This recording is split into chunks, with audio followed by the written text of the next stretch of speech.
Hello friends, कैसे हैं आप सब लोग। आई होप सब अच्छे होंगे। लास्ट क्लास में we had just ended discussion about duties of an auditor.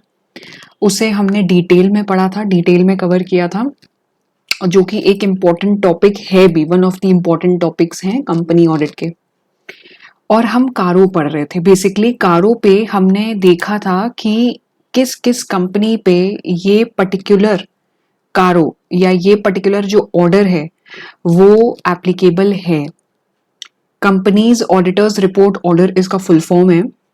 और ये जो ड्रिवन है ये सेक्शन 143 से ही ड्रिवन है, यानी कि जो अपने ड्यूटीज पढ़ के आए हैं उसके अकॉर्डिंग ये उसी के बाद से ये निकल के आता है ऑर्डर। ठीक है। और इसमें कुछ कंपनीज को एग्जेम्पशन दी गई है, यानी कि कुछ कंपनीज ऐसी हैं जिन्हें कारो रिपोर्टिंग करने की जरूरत नहीं है। जो एक ऑडिटर पर्टिकुलरली अपनी रिपोर्ट फर्निश करता है उसे कारो भी कारो की एडिशनल रिपोर्टिंग रिक्वायरमेंट को भी फुलफिल करना पड़ता है। ये स्पेसिफिकली उन कंपनीज के लिए है जिन कंपनीज में कारो एप्लीकेबल है। फिर मैंने आपको ये बताया था कुछ कुछ कंपनीज एग्जेम्प्ट होती हैं, जैसे कि बैंकिंग हो गई, इंश्योरेंस हो गई, सेक्शन 8 हो गई, 1 पर्सन कंपनी हो गई, स्मॉल कंपनी हो गई। उसके बाद आती है प्राइवेट कंपनी। प्राइवेट कंपनी में कुछ कंडीशंस हैं, paid up share capital, reserves and surplus, borrowings and turnover की, रेवेन्यू की। वो अगर कंडीशंस फुलफिल हो रही हैं तो प्राइवेट लिमिटेड कंपनी में कारो नहीं लगेगा या फिर लगेगा। अगर paid up share capital and reserves and surplus company के 1 CR से लेस हैं एंड बोरोइंग्स 1 CR से लेस हैं, इन दोनों में 1 CR की लिमिट है और बीच में एंड लगा हुआ है। इसके अलावा जो टर्नओवर है वो 10 CR से ज्यादा नहीं है, यानी कि 10 CR से लेस है। इट इज नॉट एक्सीडिंग, क्योंकि हर जगह जो वर्ड मेनली यूज हुआ है इस पैराग्राफ में वो यूज हुआ है नॉट मोर देन या नॉट एक्सीडिंग। तो नॉट मोर देन का मतलब इससे ज्यादा नहीं होना चाहिए, इस पर्टिकुलर लिमिट से ज्यादा नहीं होना चाहिए। और अगर इन लिमिट्स को ये फुलफिल करती है कंपनी तो इस पे कारो एप्लीकेबल नहीं होगा। ठीक। अब यही चीज इन्होंने डिपिक्ट की है डायग्रामेटिक वे में, जो आप अपने जब आपको लास्ट टाइम रिवीजन करना होगा तो उसमें ये बहुत हेल्प करेगा। ठीक। Now we are going to see some of the examples, जिससे हमें क्लैरिटी और आ जाएगी। उसके बाद फिर हम देखेंगे कि कौन कौन से मैटर्स रिपोर्ट होते हैं ऑडिट रिपोर्ट। पहला एग्जांपल ये है, कोई सेक्शन 8 कंपनी है। मैंने आपको बताया था सेक्शन 8 कंपनी के मेनली जो ऑब्जेक्ट्स होते हैं वो होते हैं नॉन प्रॉफिट ऑर्गेनाइजेशंस वाले। ठीक है। वो सोशल वेलफेयर के लिए काम करते हैं, सोसाइटी के लिए काम करते हैं, उनका मोटिव जो है प्रॉफिट नहीं होता है। तो अगर जैसे एक कंपनी है एजुकेटिंग चाइल्ड करके और सेक्शन 8 में वो रजिस्टर्ड है, जरूरी नहीं है कि नाम ऐसा है उसका रजिस्ट्रेशन सेक्शन 8 में होना चाहिए। तो अगर वो सेक्शन 8 में रजिस्टर्ड है तो क्या उस पर कारो एप्लीकेबल होगा? नहीं होगा। फिर दूसरा एग्जाम्पल जो दिया, अच्छा ये सारे जितने भी एग्जाम्पल्स हैं ना आप सबके लिए, ये सारे एग्जाम्पल्स आपको हेल्प करेंगे एग्जाम टाइम पे। और इंस्टीट्यूट के मॉड्यूल के एग्जाम्पल्स हैं, तो आपके लिए रिकमेंडेड यही होगा, बेनिफिशियल ये होगा कि आप एग्जाम्पल जरूर देख के जाएं, तभी आपको आइडिया लगेगा कि हाँ ऐसे क्वेश्चंस फॉर्म हो सकते हैं। उसके बाद एक एग्जाम्पल है कि एक कंपनी है, उसके ये यहाँ पे ध्यान से पढ़िएगा, प्राइवेट लिमिटेड है। उसके paid up capital, fully paid up capital, reserves दोनों 50 लाख है, दोनों मिला के 50 लाख है। पूरे ईयर में कंपनी ने बोरो किया है 70 लाख बैंक से एंड फाइनेंशियल इंस्टीट्यूशन से इंडिपेंडेंटली। अब यहां लिखा है 70 लाख ईच। टर्नओवर जो है वो 900 लाख का है। ठीक। अब इसका आंसर बताइए क्या होगा। देखिए, fully paid up capital and reserves 1 CR से लेस है, फर्स्ट कंडीशन फुलफिल हुई। बोरोइंग्स के लिए क्या बोला था? 1 CR से इन टोटलिटी में लेस होना चाहिए। तो यहाँ पे कंपनी ने 70 लाख बैंक से बोरो किए हैं, फाइनेंशियल इंस्टीट्यूशन से अलग 70 लाख बोरो किए हैं। तो 70 + 70 कितना हुआ? 140 lakhs, यानी कि 1 CR 40 lakhs, 1 करोड़ 40 lakhs, जो कि लिमिट को एक्सीड कर रही है। टर्नओवर जो है वो 10 CR से लेस होना चाहिए लिमिट के हिसाब से। यहाँ पे टर्नओवर कितना है 900 lakhs यानी कि 9 करोड़। तो उस हिसाब से क्योंकि बोरोइंग्स कलेक्टिवली बैंक से 1 CR से ज्यादा हैं, इसलिए इस कंपनी पे कारो एप्लीकेबल होगा। ठीक है, आपको सबसे पहले जब भी कोई भी क्वेश्चन आएगा सबसे पहले you will just have to quote the provision. अब जैसे इसमें है तो कंडीशंस कोट करनी है प्राइवेट लिमिटेड कंपनी की। वैसे तो कुछ क्लास ऑफ कंपनीज एग्जेम्प्टेड है, साथ में आपको एड ऑन करना होगा कि प्राइवेट कंपनी के लिए कारो की एग्जेम्पशन कब कब मिलती है। उसके बाद फिर आप आंसर के क्वेश्चन के अकॉर्डिंग आंसर करेंगे कि अब इसमें केस स्टडी बेस्ड कि जैसे कोई कंपनी है पर्टिकुलरली उसमें ये लिमिट्स हैं, ये पेड अप कैपिटल, ये रिजर्व्स हैं, ये बोरोइंग्स हैं, तो क्या अब इस पे कारो लगेगा एज पर प्रोविजंस, लगेगा नहीं लगेगा, वो आंसर आप अकॉर्डिंगली देंगे। ठीक, now we will be starting matters to be included in auditor report. ठीक, ऑडिटर की रिपोर्ट में कौन कौन से मैटर्स स्टेट करना जरूरी है। अब हमें पता तो चल गया कि हमें अपनी रिपोर्ट बनानी है as an auditor, company audit कर लिया, अब हमें अपनी रिपोर्ट देनी है। तो रिपोर्ट में हम क्या क्या मैटर्स लिखेंगे, मेरी स्टेटमेंट में कौन कौन से मैटर्स आएंगे जो कि ये इंपॉर्टेंट है। ठीक है, ये पढ़ना इंपॉर्टेंट है क्योंकि उसी के बेसिस पे ही आप जब ऑडिटर बनोगे कंपनी के तभी आप ऐसी रिपोर्टिंग कर पाओगे। सबसे पहली चीज है कंपनी क्या प्रॉपर रिकॉर्ड्स मेंटेन कर रही है, सारे पर्टिकुलर्स शो हो रहे हैं कंपनी में, quantitative details and situation of fixed assets. उसके अलावा फिक्स्ड असेट्स का फिजिकल वेरिफिकेशन किया है मैनेजमेंट ने एट रीजनेबल इंटरवल्स। कोई मटेरियल डिस्क्रिपेंसीज अगर नोटिस हुई हो, जैसे कि कोई फॉल्ट्स नोटिस हुए हो या कोई कोई लूप होल्स हो, तो वो क्या प्रॉपर्ली डील हुए हैं कि नहीं हुए हैं। अब देखिए इसका मतलब स्पेसिफिकली क्या हुआ, पहले पॉइंट में ही 3 सब पॉइंट्स दे दिए इन्होंने, पहले ही पॉइंट में 3 सब पॉइंट्स दे दिए हैं। जैसे अब पहले ये बोल रहे हैं कि कंपनी प्रॉपर रिकॉर्ड्स मेंटेन करे, इसकी रिपोर्टिंग करिए। ठीक है, उसके अलावा फिक्स्ड असेट्स का वेरिफिकेशन मैनेजमेंट को भी कुछ इंटरवल्स में करते रहना चाहिए। ये ना हो ना कि कंपनी के फिक्स्ड असेट्स जो हैं वो मिसयूज हो रहे हों, कंपनी के जो डायरेक्टर्स हैं, कंपनी के एम्प्लॉयज हैं, वो उन असेट्स का मिसयूज कर रहे हो या वो अपने पर्सनल यूज में ला रहे हो। तो ये सब चेक करना कुछ रीजनेबल इंटरवल्स में, जैसे फिक्स्ड असेट्स का ऑडिट होता है कंपनीज में, वो इंटरनल लेवल पे ही होता है। ठीक है, इंटरनल लेवल का मतलब कि with in the premises, with in the companies premises, जो जो लोग वहां पे प्रेजेंट हैं वही लोग उसे वेरीफाई करेंगे। कौन लोग? मैनेजमेंट। तो ये चीज हमें क्रॉस वेरीफाई करनी है कि मैनेजमेंट ने उसे चेक किया है कि नहीं, किसे? फिक्स्ड असेट्स प्रॉपरली मेंटेन्ड है, फिजिकली देखा है, वेरीफाई किया है कि नहीं। और बुक्स ऑफ अकाउंट्स में अगर कोई भी चीज की कमी दिख रही है, मान लीजिए 4 एसीज हैं पूरे प्रेमाइसेस में और उसमें से एक एसी अभी नॉन वर्किंग कंडीशन में है, उसे रिपेयर रिक्वायर्ड है। अब उसका रिपेयरिंग जो है वो मान लीजिए हो गई है, 1 मंथ की ड्यू थी जो, वो हो गई है, बट बुक्स में रिकॉर्डिंग नहीं करी है, तो ऐसी डिस्क्रिपेंसीज भी जरूर देखी जाए। फिर इमूवेबल प्रॉपर्टीज हैं, टाइटल डीड्स उनकी कंपनी के नाम पे होनी चाहिए।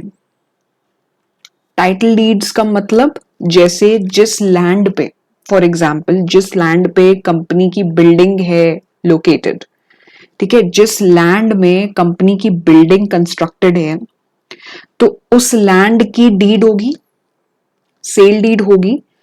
और जब कंपनी ने ट्रांजैक्शन किया होगा सेल का, मतलब अपने लिए जब कंपनी ने अपने नेम पे परचेज करी होगी वो लैंड, तो वो जो डीड बनी होगी उसमें कंपनी का नाम होना चाहिए, उसमें ओनर में कंपनी का नाम होना चाहिए, मेसर्स ABCD या XYZ सो एंड सो, उसमें कंपनी का नाम होना चाहिए। ये ना हो कि किसी डायरेक्टर के नाम की लैंड हो या जैसे किसी और एम्प्लॉय के नाम की लैंड हो, कंपनी के नाम की होनी चाहिए जितनी भी डीड्स हैं।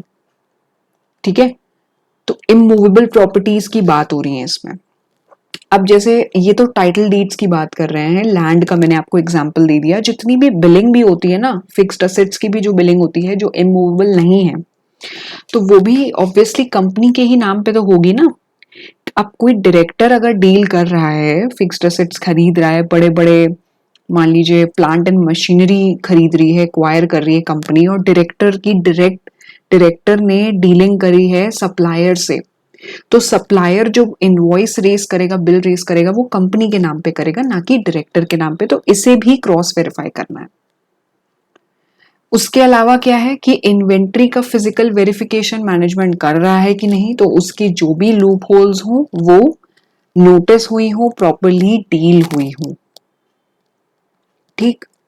इन्वेंट्री का, स्टॉक का फिजिकल वेरिफिकेशन की बात हो रही है, स्टॉक के फिजिकल वेरिफिकेशन की। जैसे स्टॉक चेकिंग होती है गोडाउन में, अब जैसे फॉर एग्जांपल बिग बाजार है, तो उनके यहाँ रीजनेबल बेस टाइम इंटरवल में स्टॉक चेकिंग होती रहती है। अब स्टॉक टेकिंग में भी अलग अलग मेथड्स फॉलो होते हैं, तो वो जो भी कंपनी की पॉलिसीज के हिसाब से मेथड फॉलो हो रहे हो, लेकिन स्टॉक चेकिंग जरूर से जरूर हो रही हो।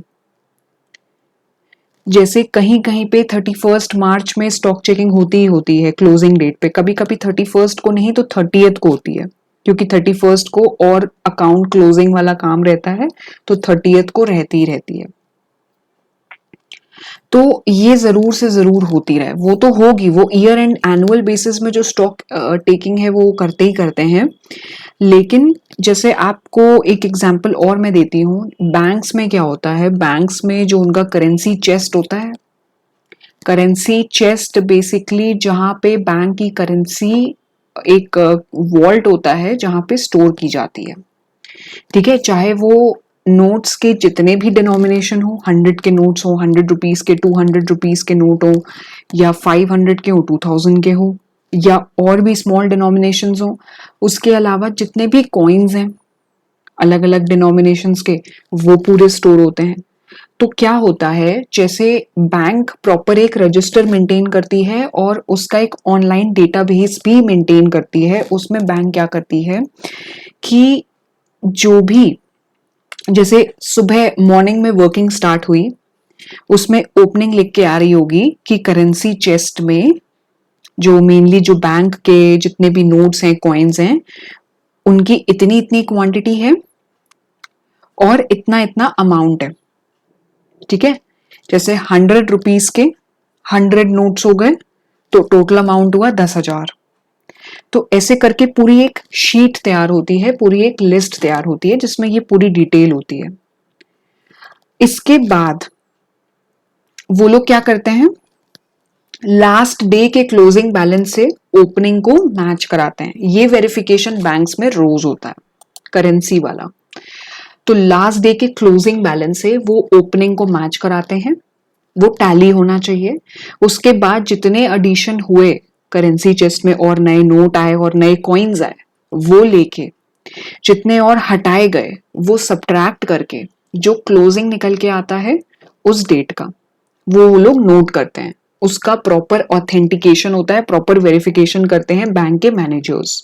जैसे अगर मैनेजमेंट कर रही है तो मैनेजर्स में मान लीजिए स्टाफ के कोई लोग एम्प्लॉइज कर रहे हैं, अगर ये काउंटिंग वगैरह चेकिंग, और उसे डबल चेक कौन करेगा, डबल चेक उसके मैनेजर्स, डिप्यूटी मैनेजर और जो मेन ब्रांच हेड होगा वो करेगा। तो ये होती है। फिर नेक्स्ट डे जब ओपनिंग चेक करते हैं, तो ओपनिंग को एक बार जब फिजिकली वेरीफाई करते हैं कि हाँ इतने नोट्स हैं, इतने कॉइन्स हैं, उसे क्लोजिंग से चेक करते हैं। तो बैंक के लिए उसकी करेंसी ही उसका स्टॉक है। तो ये मैं एक एग्जांपल आपको प्रेजेंट कर सकती हूँ इन्वेंट्री के लिए। ठीक है, जरूरी नहीं है मैं आपको जैसे बैंकिंग कंपनी का एग्जांपल दूं, चाहे एक नॉर्मल कोई भी कंपनी का एग्जांपल दूं जिसका बिजनेस जो है, नेचर ऑफ बिजनेस वो अलग हो, डिपेंड करता है, बट मेथड सबका वही रहता है कि स्टॉक चेकिंग जो है रीजनेबल इंटरवल्स में होनी चाहिए। जैसे बैंक्स में तो रोज ही होती है करेंसी को लेके, स्टॉक चेकिंग होती ही होती है, और उनके स्टॉक में उनकी करेंसी आती है।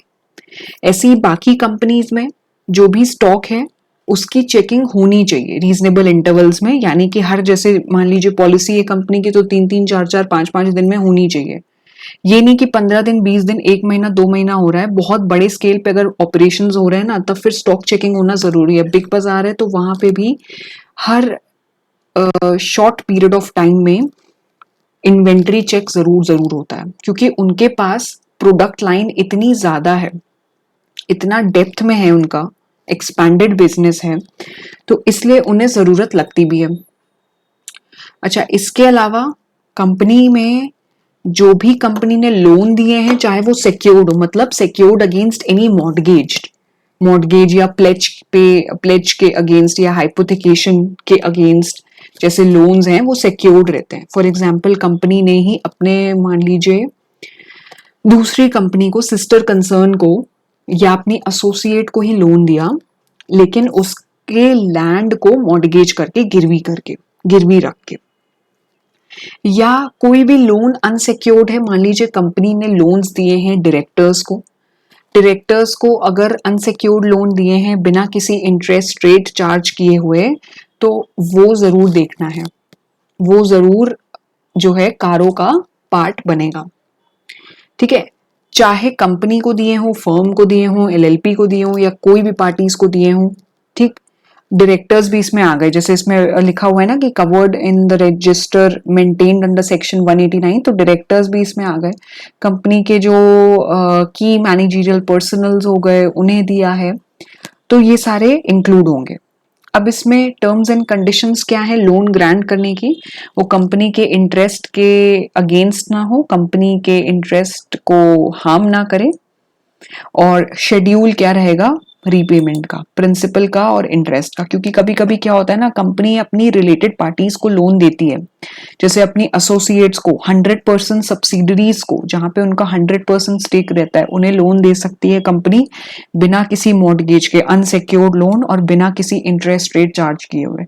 तो ये सब देखना बहुत जरूरी है, कहीं इसमें कंपनी का इंटरेस्ट तो हार्म नहीं हो रहा है, कंपनी ज्यादा एक्सेस फंडिंग करके अपना ही लॉस तो नहीं कर रही है। तो ये सब चीजें जरूरी हैं देखना। फिर अगर मान लीजिए इंटरेस्ट का, रीपेमेंट का क्या सीन है, 5 साल का अगर पीरियड का लोन है, तो 5 साल में प्रिंसिपल कैसे रीपे हो रहा है, इंटरेस्ट कैसे रीपे हो रहा है, ये सब देखना है डिटेल में। रिसीट्स रेगुलर हैं, जिसे लोन दिया है उनकी तरफ से ईएमआई पूरी प्रॉपर टाइम के हिसाब से आ रही है, ऐसा तो नहीं है कि लेट लतीफी हो रही है, आउटस्टैंडिंग हो 2 महीने की, तीसरे महीने आ रही हो। और उस पे भी फिर जैसे बैंक क्या करता है, इंटरेस्ट पे इंटरेस्ट लगाता रहता है, और कंपनी में क्या फिर उसमें पेनल्टीज चार्ज हो रही हैं, जिन्हें लोन एडवांस किया है उन पे फाइन्स लग रहे हैं, इंटरेस्ट लग रहे हैं, ये सब देखना जरूरी है। फिर उसके अलावा क्या है, उसके अलावा ये है कि अगर कोई अमाउंट ओवर ड्यू है मोर देन 90 डेज, अब इसमें ये एनपीए वाली बात नहीं आएगी। देखिए, नॉन परफॉर्मिंग असेट वाली बात जो है वो हम बैंक ऑडिट जब पढ़ेंगे तो उसमें जरूर पढ़ेंगे।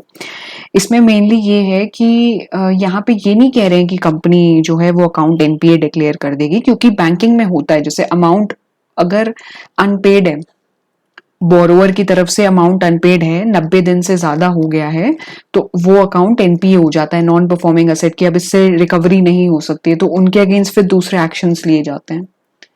ठीक है, कि किस तरह रिकवरी कराई जाए। बट इसमें अगर कंपनी के मान लीजिए बोरोवर्स का कोई अमाउंट है, वो अनपेड है, आउटस्टैंडिंग है, 90 दिन से ऊपर हो गया है, तो क्या रीजनेबल स्टेप्स लिए गए हैं, उसे कंपनी ने स्टेप्स लिए हैं प्रिंसिपल और इंटरेस्ट रिकवरी के, जैसे नोटिस भेजे हैं, मेल्स भेजे हैं कि नहीं, उनसे फॉलो अप लिया है कि नहीं लिया है, फिर उसके बाद उनपे एक्शन लेने की सोची है कि नहीं, कि ऐसे ही बैठ गए हैं। तो जितने भी, अब जैसे लोन्स से रिलेटेड इन्वेस्टमेंट जो है कंपनी की, कंपनी ने किसी को गारंटी दी है, ली है, कुछ सिक्योरिटीज हैं कंपनी की, तो उससे रिलेटेड कुछ प्रोविजंस हैं section 185 and 186 of companies act, जो हम आगे पढ़ेंगे। तो वो प्रोविजंस कंप्लाई हो रहे हैं कि नहीं हो रहे हैं। और देखिए, डरिए मत, ये प्रोविजंस हम आगे जरूर कवर करेंगे, we'll be covering this later. तो अभी हम इसको टेकअप नहीं कर रहे हैं, हम इसको होल्ड पे रखेंगे, जब ये सेक्शन कंपनी ऑडिट में सामने सामने on face of the chapter it will be visible, then we'll be studying. बस ये ध्यान रखिए कि ये प्रोविजंस जितने भी हैं, लोन्स, इन्वेस्टमेंट्स, गारंटी, सिक्योरिटीज के, तो ये अगर कवर हो रहे हैं, मतलब अगर कंपनी ले रही है, दे रही है, लेन देन जितने भी हैं, तो उसमें सेक्शन 185, 186 के प्रोविजंस लगेंगे, तो वो पूरी तरह से फुलफिल होने चाहिए। और अगर थोड़ा सा ब्रीफ देना है तो मैं आपको ब्रीफ दे सकती हूँ इसको लेके। तो अगर मैं सेक्शन 185 की बात करूं तो सेक्शन 185 कुछ कंपनीज को प्रोहिबिट करता है कि लोन एडवांस करने से या गारंटी या सिक्योरिटी देने से कुछ डायरेक्टर्स को, तो उसकी कुछ कंडीशंस होती हैं जो हम इन डिटेल सेक्शन 185 में कवर करेंगे। सेक्शन 186 डील करता है लोन एंड इन्वेस्टमेंट से। कंपनी जैसे कितनी इन्वेस्टमेंट कर सकती है, कितना अमाउंट मतलब लोन भी लेना है तो उसमें क्या क्या प्रोसीजर्स, क्या क्या क्राइटेरिया होते हैं, तो वो सेक्शन 186 में कवर्ड है, वो हम तब देखेंगे। ठीक, अब इसके अलावा नेक्स्ट पॉइंट क्या कहता है? नेक्स्ट पॉइंट ये कहता है कि अगर कंपनी ने कोई डिपॉजिट्स एक्सेप्ट किए हैं आरबीआई के प्रोविजंस के अकॉर्डिंग या कंपनीज एक्ट के प्रोविजंस के अकॉर्डिंग, ठीक है, रूल्स भी कंप्लाई हो रहे हैं कि नहीं हो रहे हैं, कॉन्ट्रवेंशंस हो रहे हैं, अगर मान लीजिए कोई रूल ब्रेक किया है तो उसमें अगर मान लीजिए कोई रूल ब्रेक किया है, जैसे अब इसमें लिखा हुआ है if not the nature of such contravention be stated, if an order has been passed by company law board or NCLT or RBI or any court or any other tribunal whether the same has been complied or not. ये mainly बात करी है deposit से लेके। जैसे banks तो deposit accept करती हैं, अब बैंकिंग कंपनी पे तो कारो लग नहीं रहा है। और दूसरी चीज, अगर मैं बैंक्स के अलावा देखूं तो नॉन बैंकिंग फाइनेंशियल इंस्टीट्यूशंस होती हैं, जैसे एचडीएफसी हाउसिंग फाइनेंस हो गई, है ना, और पहले हुआ करती थी डीएचएफएल करके, तो ये सब नॉन बैंकिंग थी, नॉन बैंकिंग हाउसिंग फाइनेंस, जो कि हाउसिंग लोन तो देती थी, साथ में डिपॉजिट्स भी एक्सेप्ट करती थी, ठीक है, नॉन बैंकिंग। तो अब अगर जैसे नॉन बैंकिंग ही है, एंटिटीज हैं, तो अगर उन्होंने डिपॉजिट्स एक्सेप्ट किए हैं तो वो आरबीआई के रूल्स के अकॉर्डिंग हो, कंपनीज एक्ट के रूल्स के अकॉर्डिंग भी हो, प्रोविजंस को फॉलो किया जाए।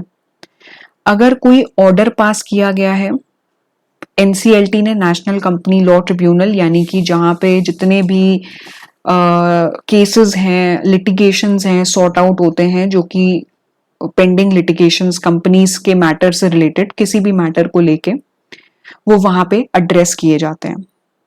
ठीक, तो अगर कोई ऑर्डर पास करा है तो उस ऑर्डर के अगेंस्ट में सारे रूल्स फॉलो हुए हैं कि नहीं।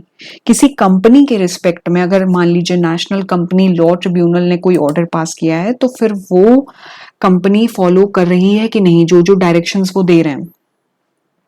ठीक, उसके अलावा कॉस्ट रिकॉर्ड्स कंपनी मेंटेन कर रही है कि नहीं। अब देखिए, जिन जिन कंपनीज को कॉस्ट रिकॉर्ड और कॉस्ट ऑडिट करवाना जरूरी है तो उन्हें कॉस्ट रिकॉर्ड मेंटेन करना भी जरूरी होता है, जैसे उसमें कॉस्ट शीट्स वगैरह बनती हैं तो वो मेंटेन करना जरूरी होता है, तभी फिर इसमें जो है कॉस्ट रिकॉर्ड्स की बात करी गई है।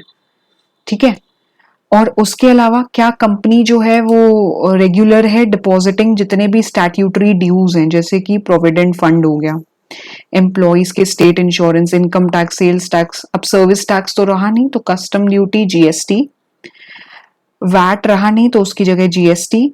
अब यहाँ पे अपडेशंस हुए नहीं है, देखिए इसकी जगह जीएसटी हो जाएंगे, तो ये सब आप स्ट्राइक ऑफ कर दीजिएगा, service tax and value added tax. हाँ, ये हो सकता है कि ये ड्यूज तब एप्लीकेबल होंगे जैसे मान लीजिए अभी तक भी करंट डेट में भी कंपनी के सर्विस टैक्स और वैल्यू एडेड टैक्स पेबल हैं पिछले सालों के, जिसपे कंपनी ने लिटिगेशंस, कंपनी के लिटिगेशंस चल रहे हैं, केसेस चल रहे हैं, सूट फाइल है कंपनी के अगेंस्ट, इन डिपार्टमेंट ने फाइल किए हुए हैं, या कोई डिमांड पेंडिंग है सर्विस टैक्स की, वैल्यू एडेड टैक्स की, तो वो देखना जरूरी है, इसलिए भी यहाँ पे service tax and value added tax लिखा हुआ है।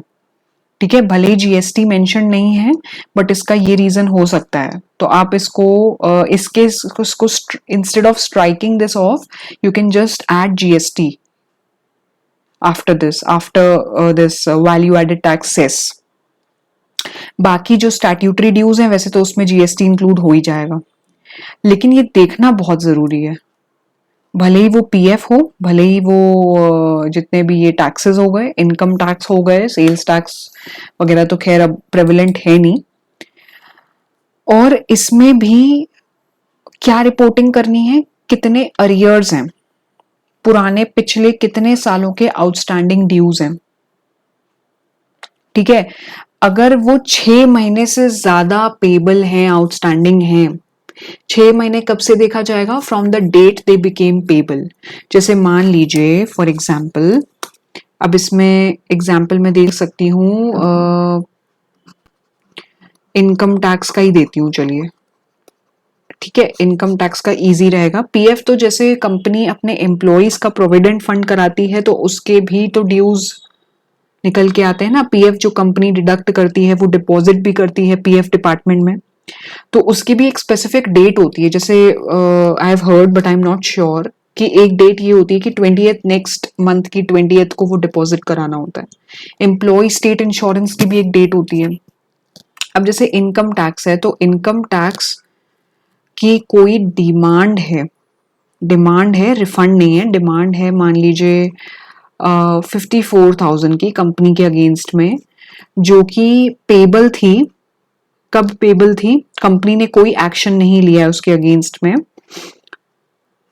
12th ऑफ जनवरी 2020 को पेबल थी। अब 12th जैन से लेके अभी 28th अगस्त तक मोर देन 6 मंथ्स हो गए हैं और ये ड्यू है, तो अब इसको इंडिकेट किया जाएगा। और वैसे भी ये ड्यू है 19-20 में, और 19-20 का भी ऑडिट हुआ नहीं है, ऑडिट चल रहा है ना, अभी ड्यू डेट तो आई नहीं है, तो ऑडिट इन प्रोग्रेस है। तो जो भी ऑडिटर की रिपोर्ट बनेगी उसमें इसकी रिपोर्टिंग जरूर की जाएगी। ठीक है, 6 मंथ से ज्यादा हो गए हैं from the date it became payable और ये ड्यू है। फिर अगर income tax, sales tax, service tax, custom duty, इसमें भी वही बात करी है कि अगर कोई डिस्प्यूट है, अमाउंट इन्वॉल्व है, फोरम है, डिस्प्यूट है जहां पे अमाउंट कोई पेंडिंग है, तो वो सारे ड्यूज इस रिपोर्ट का पार्ट बनेंगे। फिर कंपनी ने अगर लोन या बोरोइंग रीपे करने में कोई डिफॉल्ट किया है तो उसमें क्या रिपोर्टिंग होगी? कोई भी बोरोइंग बैंक को है, पब्लिक सेक्टर हो या प्राइवेट सेक्टर बैंक हो, फाइनेंशियल इंस्टीट्यूशन हो, गवर्नमेंट हो, या फिर डिबेंचर होल्डर्स हो। जैसे कंपनी डिबेंचर्स इशू करती है अपने, भले ही एग्जिस्टिंग शेयर होल्डर्स को ही कर दिया, या डिबेंचर होल्डर्स जो अलग से जो कंपनी में इन्वेस्ट करते हैं, तो एक तरह से कंपनी उनसे लोन लेती है और फिर उन्हें इंटरेस्ट देती है। उनकी जो रेवेन्यू होती है वो इंटरेस्ट से होती है। तो अब मान लीजिए कंपनी ने उनसे लोन तो ले लिया डिबेंचर के फॉर्म में, बट वो रीपे नहीं किया है अभी तक, डिफॉल्ट कर दिया उसमें। तो उसमें हमें ये मेंशन करना है कि क्या अमाउंट क्या है डिफॉल्ट का, अमाउंट क्या है डिफॉल्ट का, और उससे पहले पीरियड क्या है, किस पीरियड का है डिफॉल्ट, और अमाउंट क्या है। ये दो चीजें मेंशन करनी होगी। उसके बाद मान लीजिए कंपनी ने पैसा रेज किया है आईपीओ से या एफपीओ से, इनिशियल पब्लिक ऑफर। जैसे जितनी भी पब्लिक कंपनीज में ये ट्रेंड बहुत प्रेवलेंट है कि वो अपना आईपीओ निकालते हैं। शेयर इशू का प्रोसेस होता है, उसमें जो प्रोस्पेक्टिव शेयर होल्डर्स होते हैं वो फिर पैसा इन्वेस्ट करते हैं कंपनी में, सब्सक्राइबर्स बनते हैं और फिर वो अपना पे करते हैं, पेड अप शेयर कैपिटल बनता है उससे। तो यही सब प्रोसेस होते हैं उसमें। तो जितना भी पैसा रेज होता है आईपीओ से, उसके बाद कंपनी दोबारा से शेयर इशू कर रही है, तो that is a part of further public offer. और उसमें मान लीजिए टर्म लोन्स भी अप्लाई हुए हैं। ठीक है, ये सारा ऑफर, पब्लिक ऑफर निकालने के लिए कंपनी ने अलग से टर्म लोन ले रखे थे। तो उसमें भी अगर डिफॉल्ट किया है तो कितना डिफॉल्ट किया है, ठीक है, उसकी पूरी डिटेल देनी होगी। कितना डीले हो गया, मान लीजिए टर्म लोन ले भी रखे हैं ना पब्लिक ऑफर करने के लिए, तो वो लोन रीपे कंपनी ने नहीं किया, तो कितने दिन, कितने डेज, कितने मंथ्स कंपनी को हो गए हैं वो अमाउंट ना पे किए हुए, ये मेंशन करना जरूरी है। फिर कंपनी ने अगर कोई फ्रॉड किया है या उसके ऑफिसर या एम्प्लॉयज ने किया है, जो मैंने आपको बताया था ड्यूटीज पढ़ाते टाइम कि फ्रॉड रिपोर्टिंग बहुत जरूरी हो गई है, कारों में अलग से ये पार्ट बनती है। मैनेजरियल रेम्यूनरेशन पे हुई है कि नहीं। देखिए जितने भी कंपनी के टॉप मैनेजमेंट होते हैं, की मैनेजरियल पर्सनल हो गए, सीईओ सीएफओज हो गए, उन्हें मैनेजरियल रेम्यूनरेशन पे किया जाता है कुछ रेट्स के अकॉर्डिंग। वो रेट स्पेसिफाइड होते हैं, सेक्शन 197 में वो स्पेसिफाइड है।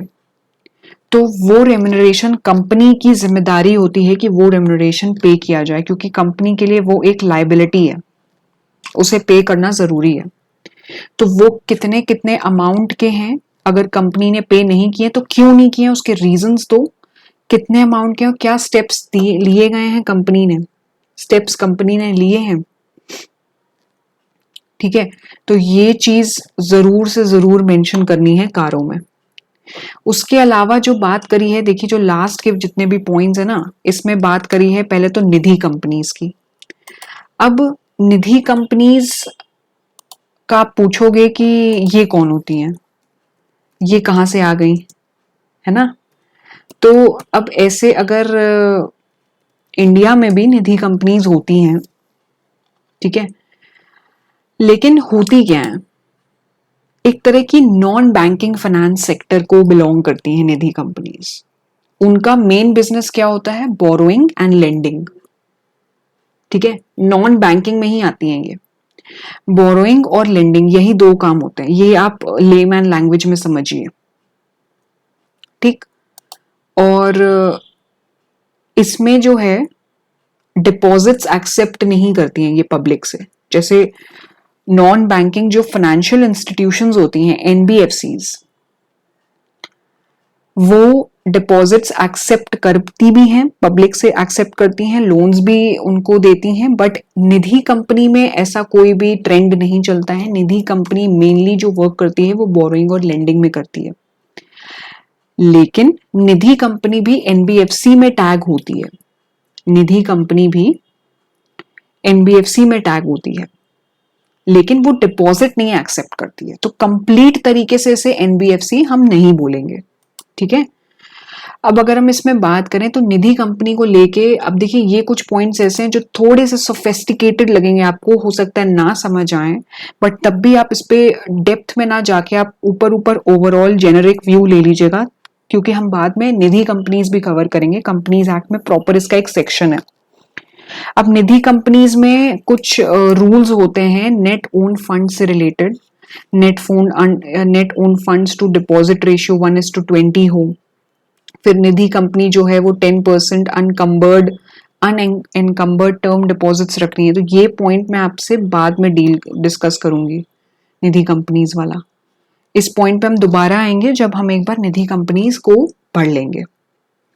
अब इसके अलावा जितने भी ट्रांजैक्शंस हैं रिलेटेड पार्टी के, सेक्शन 177 और 188 में कवर्ड है, तो वो फाइनेंशियल स्टेटमेंट में डिस्क्लोज हो। जैसे कंपनी ने कोई लोन दिया अपनी सिस्टर कंसर्न को, एसोसिएट को, सब्सिडरी को, कंपनी ने डायरेक्टर से लोन लिया है, दिया है, ये सब रिलेटेड पार्टीज में ही आते हैं।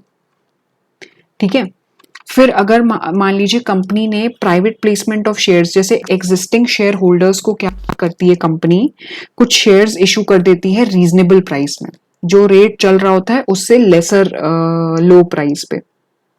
एक उन्हें मोटिवेशन एनकरेजमेंट देने के लिए, कंपनी में रिटेन करने के लिए उन्हें हमेशा के लिए। ठीक है, तो अगर मान लीजिए प्राइवेट प्लेसमेंट भी कर रही है कंपनी शेयर्स का, तो उसकी सारे प्रोविजंस को कंपनी फॉलो करे। देखिए मैक्सिमम क्या होगा ना, जितने भी कारों के प्रोविजंस हैं उसमें एक कॉमन थॉट क्या है, कॉमन मैसेज क्या है, कॉमन मैसेज ये है कि कंपनीज एक्ट के प्रोविजंस को कंप्लाई किया जाए, फुलफिल किया जाए। हर जगह हर पॉइंट में आपको यही देखने को मिलेगा। फिर अगर कंपनी ने नॉन कैश ट्रांजैक्शंस करे हैं डायरेक्टर्स से या कोई भी कनेक्टेड पर्सन से, तो क्या प्रोविजंस सेक्शन 192 के फॉलो हुए हैं कि नहीं। अब देखिए इसमें आप ये सोचोगे कि अब हम हर बार सेक्शन तो मेंशन कर नहीं पाएंगे, सेक्शन हो सकता है एग्जाम टाइम में, maybe when I am writing these matters to be reported in CARO and I tend to forget the section number, no issues in that. Even if you tend to forget the section number, it will be completely fine with the examiner that you just write in this manner कि company ने जैसे for example enter किए हैं non cash transactions with directors और persons connected with him, and if so whether the provisions of companies act have been complied with or not. Simply if you will write whether the provisions of companies act have been complied with when you are unsure about the section number, there would be no issues in that. ठीक है, तो वो आप कर सकते हैं.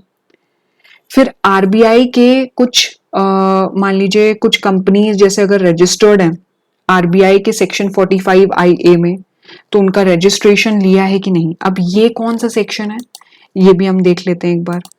तो ये जो सेक्शन है ये मेनली है नॉन बैंकिंग फाइनेंशियल कंपनीज के लिए जो अपना बिजनेस कैरी कर सकती हैं without obtaining a certificate of registration from bank and without having net owned fund limit. ऐसा कुछ उसमें रूल होता है. तो अगर उसे हम इस पर्टिकुलर कारों से लिंक करें तो इसमें जैसे वो कंपनीज जो फॉल करती हैं सेक्शन 45A में, तो क्या वो रजिस्ट्रेशन रिक्वायर करती हैं, क्योंकि उसमें भी कुछ एग्जेम्पशन लिमिट्स होंगी, कुछ उसमें भी क्राइटेरियाज एलिजिबिलिटीज होंगी. तो अगर वो फॉल कर रही है तो क्या वो रजिस्ट्रेशन उनके लिए रिक्वायर्ड है, और अगर है तो क्या रजिस्ट्रेशन लिया गया है, तो इस बारे में कारों में रिपोर्टिंग करनी है. ठीक है, तो ये कुछ पॉइंट्स हैं जो आज हमने कवर किए हैं कारों के मेनली मैटर्स जो हमें अपनी ऑडिट रिपोर्ट में स्टेट करने हैं.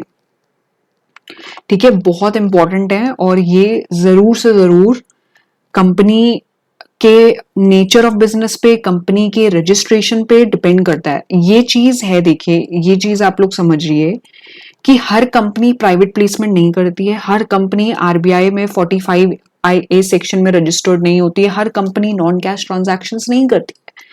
लेकिन जो जो प्रोविजंस कंपनी में एप्लीकेबल है वो तो लगेंगे ही. जैसे रिलेटेड पार्टी अगर एप्लीकेबल है तो ये पॉइंट स्टेट होगा. फ्रॉड अगर कंपनी ने किया है तो फ्रॉड रिपोर्टिंग का पॉइंट स्टेट होगा.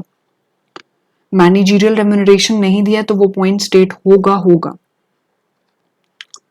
तो इसलिए हर एक कंपनी को कवर करते हुए ये सारे पॉइंट्स लिखे गए हैं इस पर्टिकुलर कंपनी ऑडिट चैप्टर में, ताकि कोई भी कंपनी लेफ्ट आउट ना रहे.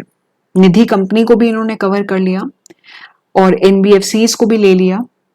ठीक है, बैंकिंग पे तो खैर लगता ही नहीं है, और हर एक पॉइंट कंसिडर कर लिया ताकि हर एक जिसे डायरेक्शन से कंपनी पे नजर रखी जा सके. तो ये वो पॉइंट्स हैं. अब इसमें जो निधि कंपनी वाला पॉइंट है मेनली, ये मैं कोशिश करूंगी नेक्स्ट क्लास में इसको थोड़ा सा डिटेल में दे दूं आपको, कि आपको आइडिया लग जाए कि ये नेट ओन फंड्स क्या है, अनइनकम्बर्ड टर्म डिपॉजिट्स क्या होती हैं, निधि रूल्स में जो बातें लिखी हुई हैं तो वो मैं ले लूं. बाकी इसके अलावा कुछ एग्जाम्पल्स हम डिस्कस करेंगे और फिर हम बात करेंगे क्या क्या डिस्क्लोजर रिक्वायर है ऑडिट की रिपोर्ट में, और कौन कौन से डिस्क्लोजर्स रिक्वायर्ड हैं, जैसे AS1 हो गया और भी बाकी चीजें हैं वो हम डिस्कस करेंगे, और फिर हम ज्वाइंट ऑडिट पे बात करेंगे. ये टॉपिक्स हम देखेंगे नेक्स्ट क्लास में. ठीक है, तो कोई भी अगर कंफ्यूजन हुआ हो तो प्लीज मुझे कमेंट बॉक्स पर लिख के भेजिए, और इसके अलावा आप DM भी कर सकते हैं इंस्टाग्राम पे by the name CA Jyoti tutorials. Link मेरे डिस्क्रिप्शन बॉक्स पे आपको मिल जाएगा. वीडियो अच्छी लगी हो तो do not forget to like the video, share the video and subscribe my channel. Press the bell icon for latest updates. और ये बहुत इंपॉर्टेंट टॉपिक है, इसे जरूर एक बार रिवाइज करिएगा, बहुत इंपॉर्टेंट है एग्जाम के लिए. So that's all for today. Thank you.